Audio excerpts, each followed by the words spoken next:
Nos corresponde ahora, en el estudio de la epístola del apóstol Pablo a los Romanos, eh, presentar a la santidad. En el capítulo 6 de Romanos se refiere a esta palabra. Por la extensión, entiendo que lo podemos hacer en tres partes. En primer lugar, lo que dice relación del bautismo con la santidad. En segundo lugar, lo que ha tenido que ver la cruz con la santidad.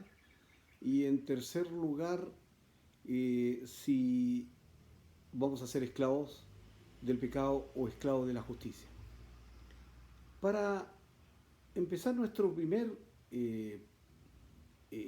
aspecto, que dice relación con el bautismo y la santidad, recuerden que estamos en Romanos capítulo 6. Ahora, antes que nada, como una introducción, debiéramos decir que algunas congregaciones cristianas tienen la idea o el planteamiento de que algunas personas, algunos hermanos solamente pueden llegar a ser santos, y de hecho se les hace una ceremonia post-mortem, ¿no? A causa de la vida que llevaron y que se ganaron esta atribución, este título de ser santos. Ahora, no creo que sea la intención de las Escrituras o del apóstol Pablo aquí en Romanos explicar tal cosa. Y si uno busca bien, en todas las Escrituras no hallar nada parecido a como que hay un grupo selecto que solamente va a lograr disfrutar de la santidad. Más bien aparece la santidad como otro logro más del Señor Jesús en nosotros para ir hacia la perfección. Ahora, evidentemente hemos dicho que también hay otras congregaciones, muchas congregaciones cristianas, que quedaron en que la justificación o la salvación por la fe o la justificación por la fe es todo lo que trata la fe cristiana, y no es así tampoco, ¿no? La justificación que vimos en el capítulo 5 de Romanos es prácticamente la puerta de entrada a la justicia de Dios. Como sabemos, Romanos, bien, si bien es cierto, trata respecto de la justicia de Dios, más bien trata del propósito eterno de Dios, incluyendo la justicia, por supuesto. Pablo se pregunta aquí, para nuestro primer punto, en el capítulo 6 de Romanos, ¿perseveraremos en el pecado para que la gracia abunde? O sea, este punto es muy vital porque uno podría quedar con la idea de que como justificados pues por la fe tenemos paz para con Dios, dice en el capítulo 5, versículo 1 de Romanos. Justificados pues por la fe tenemos paz para con Dios por medio de nuestro Señor Jesucristo. Como que eso fuera suficiente. Él nos salvó, así que de manera que si yo peco o si pecamos, bueno, Él nos salvó y nos justifica permanentemente porque la sangre de Jesús es poderosa.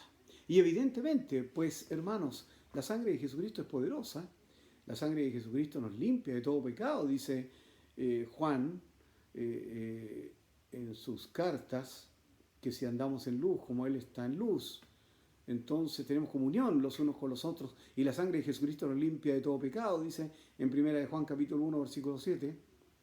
Pero con todo el poder que tiene la sangre, sería una vida cristiana muy mediocre tener como planteamiento de vida tal cosa.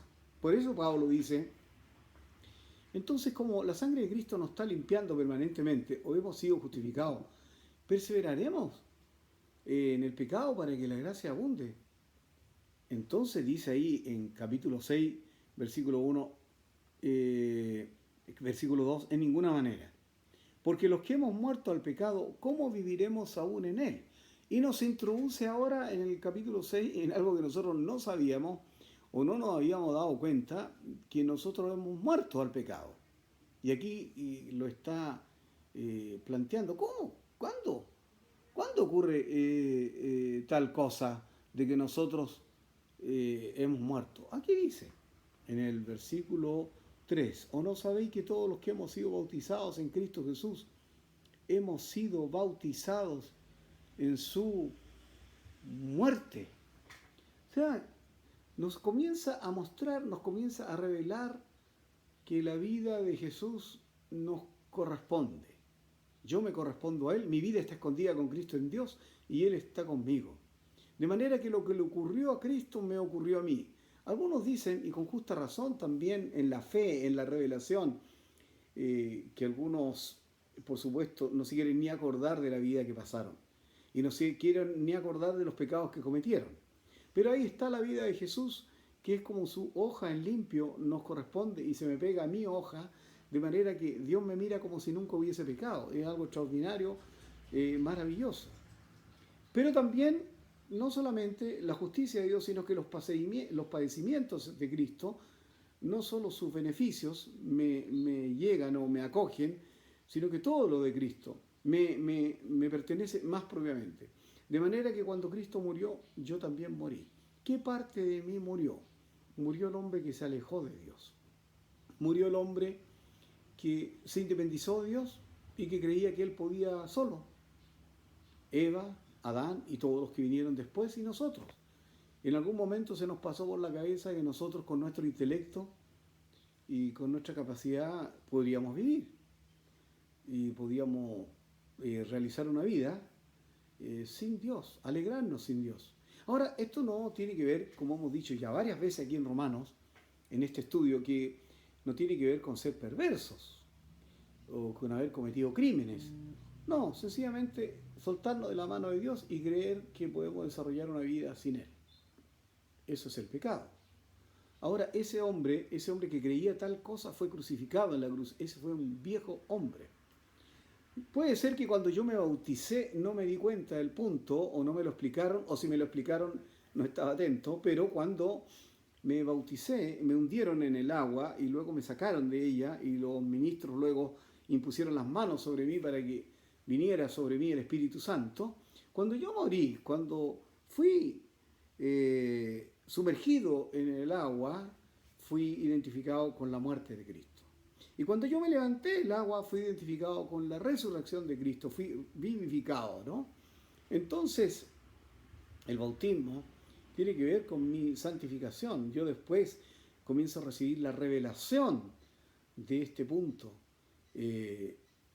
Yo tengo que trabajar la palabra de Dios, por supuesto, porque esto no es automático, en creer, en esforzarme, en entender, pedirle al Señor, Señor, abre mis ojos, revélame, muéstrame, Señor, cómo, de qué manera entonces este hombre independiente fue crucificado en la cruz. Y cuando me levanté del agua, como ese hombre independiente murió, yo me levanté del agua, o me levantaron del agua, mejor dicho, yo me convertí o me transformé en un miembro del cuerpo de Cristo. A eso se refiere más adelante Romano, cuando dice, hermanos, os ruego por las misericordias de Dios que presentéis entonces vuestros cuerpos en sacrificio vivo, santo, agradable a Dios, que es vuestro culto racional. No os conforméis a este siglo, sino transformados por medio de la renovación de vuestro entendimiento, para que comprobéis cuál sea la buena voluntad de Dios, agradable y perfecta. Vivir esta transformación entonces de un hombre, de un individuo, a formar parte de miembro del cuerpo de Cristo. Fuimos bautizados en el agua y cuando fuimos bautizados ocurrió este primer aspecto, ¿no?, de la santificación. Yo, mientras no tenga más claridad de este punto, haría bien entonces entender que yo soy una parte del todo, que nunca lo voy a entender todo y que para eso están los dones, están los otros miembros del cuerpo de Cristo. Haría bien en ser humilde, ser manso, haría bien, y eso se manifiesta o se concreta en la asistencia, en la congregación, en la contribución económica, en el hacer caso cuando me instruyen, cuando me dirigen. Son muy buenas señales de un buen carácter, digamos, que busca el entendimiento de este punto. porque todos no lo recibimos inmediatamente, ¿no? Como digo, no es algo mecánico o automático, sino que es parte de la revelación de Dios. Pidamos al Señor, luz del Señor, bendición de Dios, de manera que podamos verlo. Y cuando lo veamos, entonces, evidentemente va a ser una vida práctica en nosotros.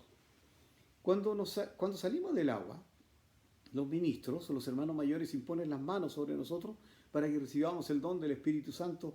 Así está escrito. Yo no lo tenía ahora, pero sí lo puedo buscar rápidamente ahí en Hechos. Dice, está el orden que se seguía a esto. Y dice, al oír de Jesús, se compungieron de corazón y dijeron a Pedro, Hechos capítulo 2, versículo 37, y a los otros apóstoles, varones hermanos, ¿qué haremos? Pedro les dijo, arrepentíos y bautícese cada uno de vosotros en el nombre de Jesucristo para perdón de los pecados y recibiréis el don del Espíritu Santo, que son 4 cosas, ¿no? 2 pareciera ser que hacemos nosotros, arrepentirnos y bautizarnos, y 2 que hace Dios, nos perdona los pecados y nos envía la vida de Dios. La vida de Dios solamente corresponde a la pertenencia a la iglesia. Yo recibo el Espíritu Santo que me hace identificarme con mis hermanos, que me hace miembro del cuerpo de Cristo, no un individuo renovado. Dios no renueva a ningún individuo. Dios le da vida a individuos que han sido crucificados y que ahora son miembros del cuerpo de Cristo. ¿Qué les parece? Vamos a continuar en el segundo punto de esto, que tiene que ver con la cruz y la santificación.